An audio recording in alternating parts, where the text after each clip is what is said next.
Welcome back to the Homestead, everyone. Today we're in our kitchen and we are making for you muscadine jelly. I'm so excited to do this. Look at this gorgeous harvest of muscadines.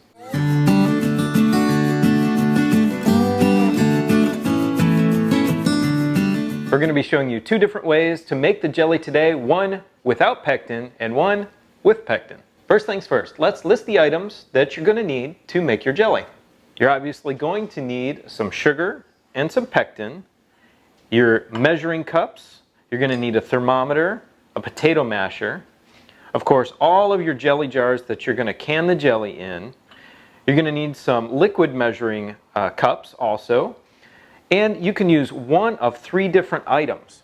You can use, to strain the grapes after they're done cooking, you can use a mesh strainer like this, which we prefer, that's what we'll be using, or you can use cheesecloth or also a nut milk bag. And then of course you're going to need several different large pots to process all the grapes and also your water bath canner. Of course, one of the first steps in the process is to wash your muscadine grapes. So what you're going to need is your stock pot. You're going to need 1.5 cups of water to start, and you're going to need 3.5 pounds of muscadines. Now that is about 2 quarts. This bowl is a 2-quart bowl, and it looks like it's a little bit more than 2 quarts, but we measured it out on our scale. So about this much, 3.5 pounds, 2 quarts, to 1.5 cups of water into your pot.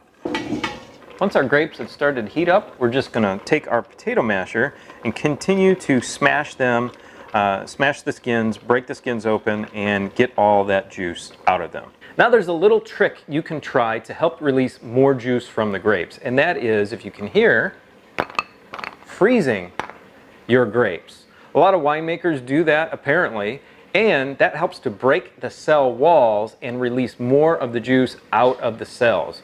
So give it a shot. We're not going to do that today, but it's another trick you can use. Cooking these grapes down is a fairly quick process. It should only take you about 10 minutes or so to get one batch done. Now that we have our batch cooked down, it's time to strain out all the seeds, pulp, and the skins. Just going to pour it through our strainer here. Collect the juice in another bowl.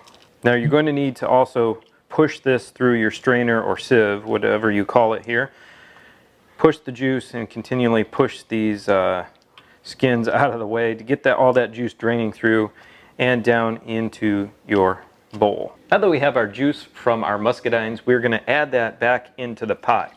Now you need to do this in the right ratio. So I only was able to yield 3 cups of juice from those 2 quarts of Carlos muscadines that I just processed. So I'm going to add an additional cup of water, bringing me to 4 cups. And then I've already processed some juice here in the back. And I'm going to add 1 more cup of juice from that other process that I did here. That should bring me to 5 cups. 5 cups is the perfect amount for 1 package of the Sure Gel Pectin. Next, we're going to bring this to a rolling boil. We're going to put it on medium heat until it gets to that boil, and then we are going to add our 1 box of pectin. After we do that, we are going to maintain a really hard boil for 1 minute. Now that we've achieved that boil, in goes the pectin, the entire 1.75 ounce packet of it. Dump it in. And we are going to continually stir and make sure it's at a hard boil, but continually stir it. From here we're going to add 7 cups of sugar. I know it's a lot, but that's what the Sure Gel recipe calls for. And that's what you need to add, because if you go off recipe, then you're going to have an issue with the jelly setting. Once you get that sugar in there, you're going to want to bring it back up to that hard boil and then boil it for 1 more minute. So once we're done with that part of the process, you can see that we have this white foam that is formed on top. We want to get that off of there, and so I'm just going to skim it off with this. After I'm done with that, we go immediately into our canning jars. It's pretty easy to just push it all together like this. You get this big chunk and just spoon this out. So let's get our jelly into our jars. We've got some pints and some half pints here. Of course, we need our canning jar funnel. We're just going to come down and fill them up.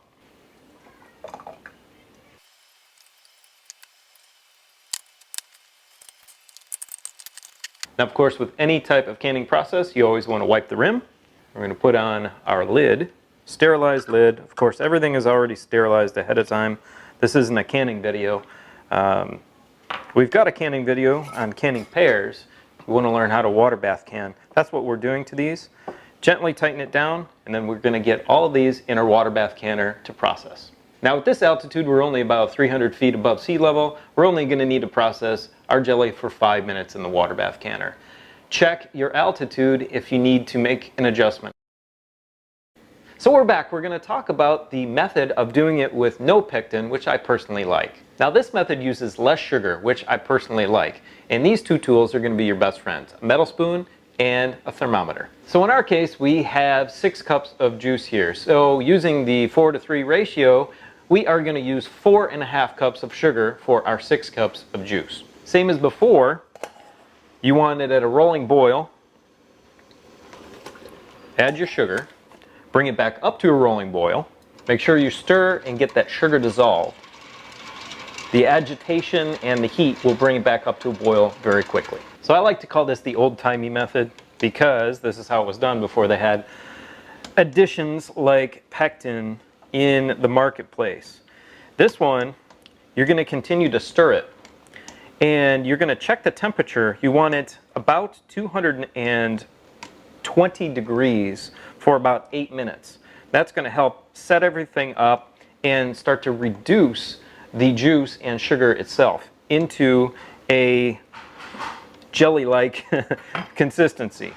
What we're going to do with the spoon is continually check whether it coats the back of the spoon.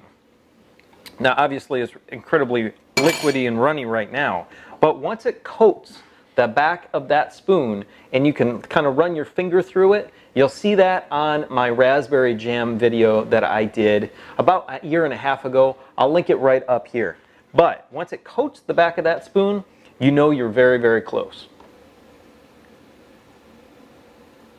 So I've transferred the liquid into a smaller pot here, and this process takes a little bit longer, the no pectin process.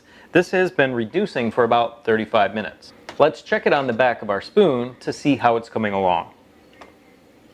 Let everything drip off the spoon back into the pot. Now bring it up here in front of the camera, and then I'm going to run my finger up the center of it. Now if it drips back into that line where I just wiped off, then it's not quite ready yet. And as you can see, it's just a little bit runny. So we're going to let it go for probably another 10 minutes. Okay, it's 10 minutes. We're going to take it off the heat and can it just the same as we did the others. Our no pectin version is done. Now we're just going to can it the same exact way as we do with those versions that have pectin in them. Put it in our jar, seal it up, and then water bath can it. Thank you so much for joining us. I have a lot more work to do today. But hey, if you're the praying type, we'd appreciate you praying for our friends who are in Houston. They're going to get slammed pretty hard, and actually, it looks like we're going to get a Category 2 hurricane coming up our way. Anyway, we will weather the storm, and God will bring us through the storm. Have a great day, and don't forget to check out this video right here, which shows you how to can pears. Have a great day. We love you. We'll see you in the next video. Bye.